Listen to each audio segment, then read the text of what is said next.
And any home older than 1960 or maybe even 1970 may have an underground oil tank, even though it may have not been in use for many years, but it still may be in the ground. And that's become more and more of an issue over the last 20 to 30 years.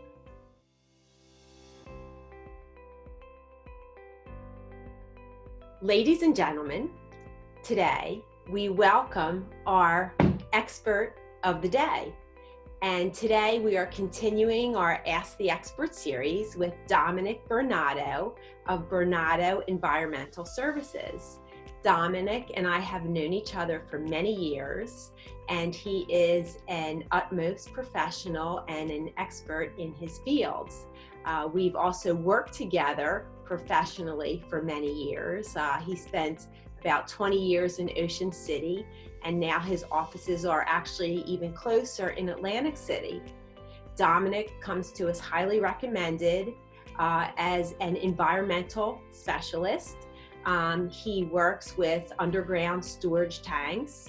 He handles mold remediation, and he also gets involved with commercial environmental issues such as phase 1 and phase 2 scenarios. So today we welcome Dominick, and we'd like to start off our conversation with some of your expertise regarding environmental issues in underground storage tanks. Our office does a great deal of residential selling, and routinely we come across underground storage tanks. So the USTs become, a high alert for many of our clientele, and we'd like to educate them and put them at ease that these are situations that can be resolved affordably many times, and that when we contract an expert such as yourself, that you can follow the appropriate procedures through the state of New Jersey. So Dominick, why don't you talk to us a little bit about, here we are a realtor, and now we found an unknown underground storage tank, and we want to make our seller comfortable and relieve the buyer of any further problems in the future. Sure. Well, thanks very much first for having me in your series. And many times in our area, there's lots of older homes, and any home older than 1960 or maybe even 1970 may have an underground oil tank, even though it may have not been in use for many years, but it still may be in the ground. And that's become more and more of an issue over the last 20 to 30 years because the state, while they've relaxed some of the issues relating to leaking homeowner heating oil tanks, in our area in the Barrier Islands, the groundwater is so high that if the tank leaked to almost any degree, the groundwater normally gets contaminated, and the state, the New Jersey Department of Environmental Protection, treats that as a serious issue, and it may be anywhere from a few $1,000s to many thousands of dollars to do a cleanup if the tank ends up being a leaking tank. So it's very common for us to get a call after a home inspection once a property's under contract.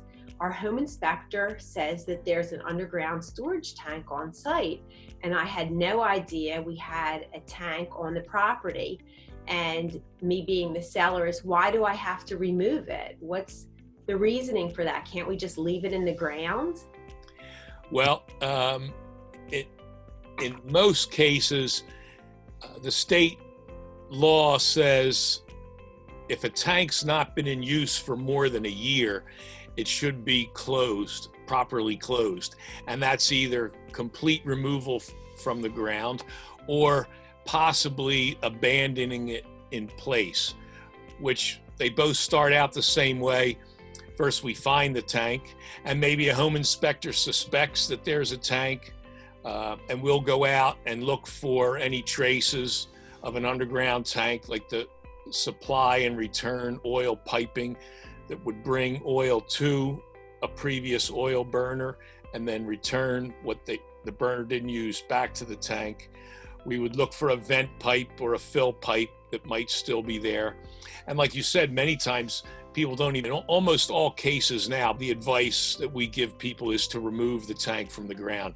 If you leave the tank in there by abandoning it and then try to sell the tank, then it becomes an issue many times. Well, we know it's a piece of steel in the ground if it was abandoned properly, but we still want it removed. Sometimes that's a homeowner's insurance requirement.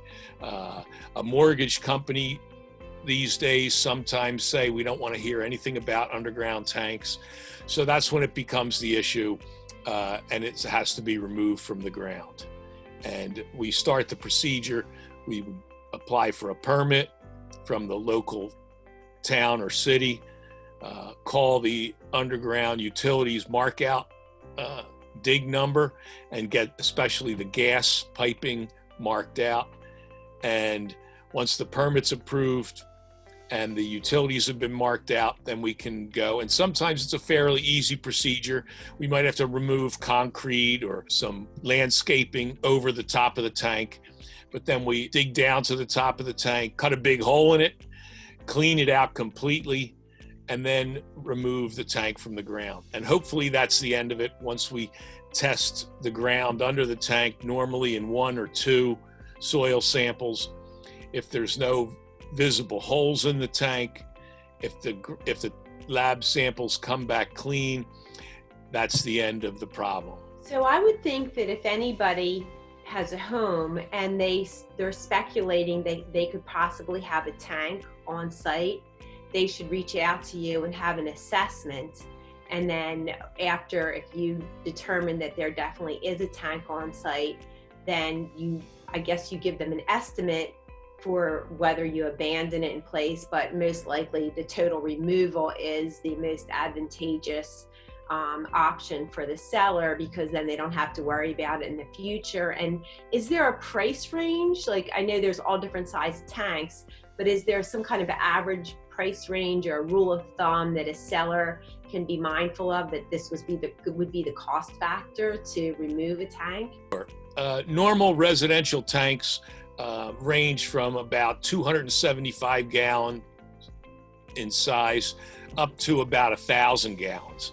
So the normal range would be anywhere from about $2,000 for a 275 gallon tank that there's not much of a problem with, to maybe $3,500 to up to, say, $5,000 if it was a 1,000 gallon tank. And the price varies because there's more concrete to remove and replace sometimes. The tank might be filled with water or oil or sludge or a combination of that. That's a cost per gallon to remove. So the normal range is about 2,000 at the lower end to about 5,000 at the upper end for a residential tank. And then now, will your insurance company cover that, or what's the procedure as far as the insurance companies are concerned? Because I know we have quite a few questions regarding, will my homeowners cover this tank now that we've uncovered it? Sure. Yep. Insurance companies they're all different. There is the one company, and it may have changed. It could have changed yesterday. I don't know. But State Farm had a special policy where they would pay to remove the tank. But other than that special policy, there's almost no policies around anymore that pay for the tank removal. More and more, there's very few insurance companies that will pay if it leaked.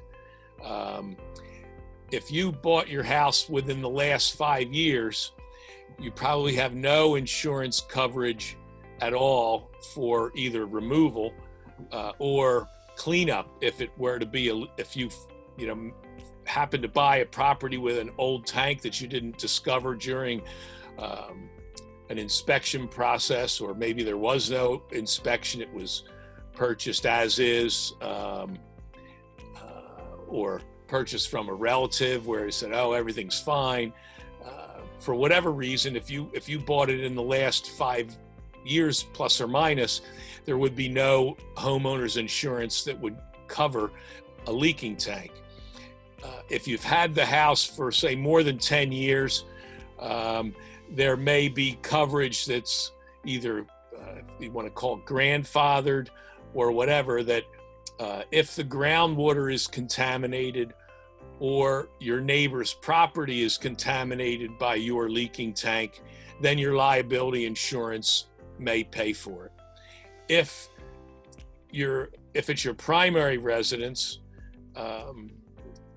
there is a state fund for leaking tanks, and unless you have a pile of money or you make a taxable income over $250,000, this state fund may pay for a leaking tank cleanup. The catch is you might not get your money for 3 to 4 years because the state is backed up on payments for those tank fund issues.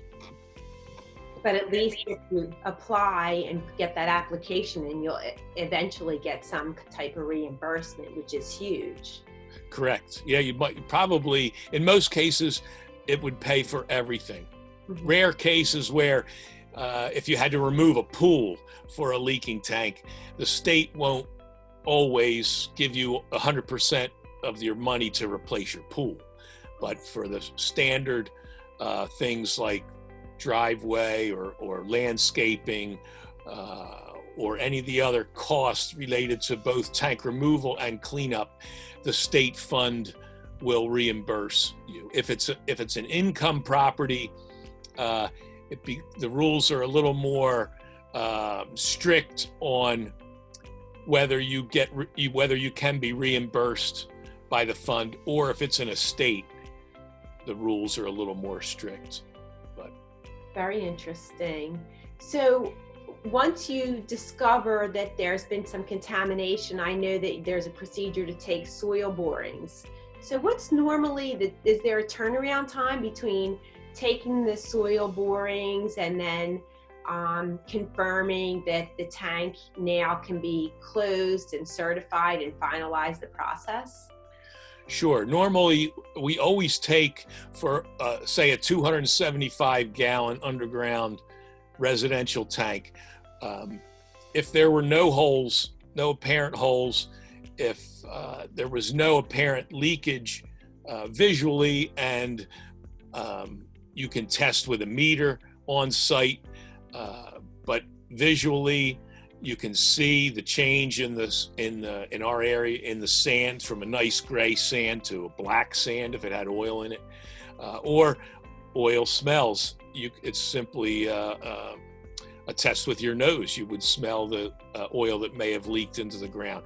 But if there's no indications that it leaked, we would take a single soil sample from below the tank, or before we take the tank out, we could do some borings to gauge whether we think it's a leaking tank or not, because that could go into the decision of the homeowner whether to remove it now, remove it later, and so forth. But the soil tests, a normal turnaround is 2 weeks, but many times we like to do it quicker because it's not that expensive a test, and we can get it back in 3 days without paying too much of a premium to the lab.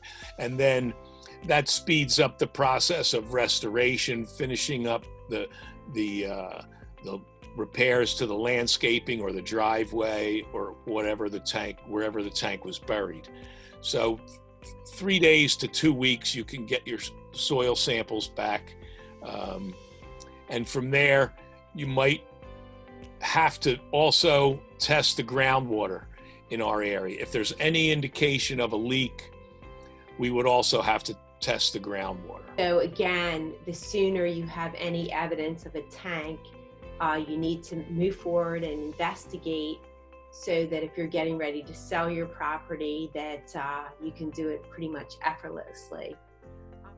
Dominick, many times when we prepare a contract and we're involved in an underground storage tank, we'll have a request for a no further action letter that I know is issued from the state. Could you please explain to us what the process is for a no further action letter after there's been some contamination on site? Sure. The no further action letter, and that's the common term and what's used by the state in their letter, actually, is only issued by the DEP when there is a leaking tank. Many times a realtor might say a client has requested the no further action letter when it wasn't a leaking tank. So then it's just my report that also says there's no further action required. But in the case of a leaking tank, once the cleanup process has begun, and it's much like a dentist removing a cavity, in our area, in these barrier islands, the only sensible way to do the cleanup in 99 out of 100 cases is to excavate the contaminated soils. Not only will we get a clean site for the soils, once the contaminated soils are removed, then the groundwater cleans up immediately as well. And then we prepare a remedial action report that gives the state, just like in a math test in school where you had to show your work to get the answer, we have to show our work to the state with lab analysis of the soils, lab analysis of the groundwater, and certifications by the licensed individual like myself that has a license in closure and subsurface evaluation. I make a certification to the state, as well as the homeowner makes a certification that it is their property, that to the best of their knowledge, it was cleaned up in accordance with the rules of the state. And then once the state receives the remedial action report and these certifications, they will issue the no further action letter. And sometimes when there's a closing scheduled, the turnaround can be just a few hours from the state when they get our report. Other times it might be 2 weeks to 3 weeks. So yeah, then when the state gets all their information that they require, they're very quick and they issue the no further action letter. That's excellent. So then it basically becomes a wrap for that property. So often we have our clientele call us, and when we meet with them, it's not required by law just yet, but we'll complete a seller's disclosure. And in that paperwork, we'll say, are you aware of any underground storage tank on your property? So just recently we had an occasion where our client said, oh yes, we have an underground storage tank, but we had it abandoned in place and we have all the certification. So time moves forward and we enter into a contract, and the buyers have a home inspection and they discover that there's an underground storage tank on site. Well, of course it was disclosed initially, but now they're confirmed that it's there, it's abandoned in place. And they say that they're not satisfied with the fact that it's abandoned in place and we want it removed. Or the owner of the property says, well, I have a certification. So her certification is from a company that's now out of business. So the only alternative and the correct thing to do for the seller is we reach out to Dominick, and it's time that we have to finalize the scenario with the tank and have it, removed completely. So then we carry on, and Dominick comes in, and why don't you go ahead with the rest of our story? Sure. Yeah, it's not the happiest of story, but it's not going to have a bad ending. We'll get the no further action letter because, in fact, there was an abandoned tank. It appeared that all the work was done correctly, which is, like I mentioned earlier, you dig down to the top of the tank, you cut it open and clean it, and then instead of removing it, you abandon it in place. In this case, they filled it with concrete slurry. The downside of that is many times now, especially if there's an attorney involved or people that have had bad experience in the past with underground tanks. They don't want to hear anything about an abandoned tank. They want it removed. And in fact, they also had a consultant do some borings around the tank, and he found some contamination. We also confirmed that they were correct, that there was some contamination at one end of the tank. When we removed the tank, which then becomes a little more difficult because now it was filled with concrete. So, but we got the tank out, but there was some contamination. So now we're into the process of excavating the contaminated soils and removing them and any contaminated groundwater from the excavation and so forth to get our no further action letter. And that's why really in the last 15 years, we've only abandoned one tank.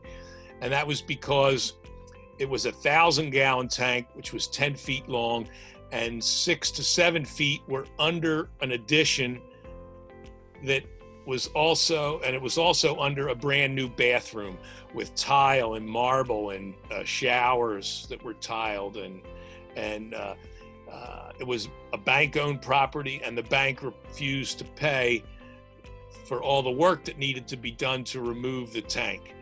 So we abandoned that one in place. But almost every other time, it's why it's not really advisable to abandon a tank anymore. Every property will have a different situation.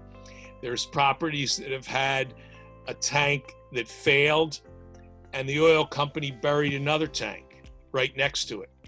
Then that failed, and the oil company buried a tank in the driveway on the other side of the house.